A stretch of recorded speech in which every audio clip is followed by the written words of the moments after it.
नाचने के लिए तैयार है।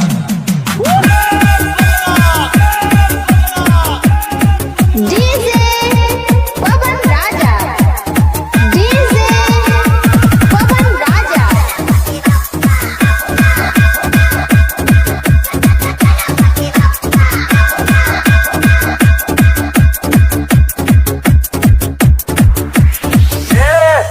पांडु म्यूजिक क्यों बंद किया रे? बहुत अच्छा बजा भाई तू।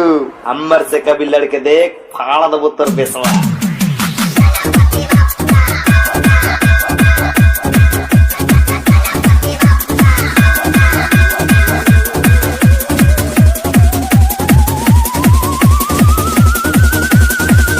साल से चैंपियन हूँ मैं, साला मेरे से लड़ेगा तो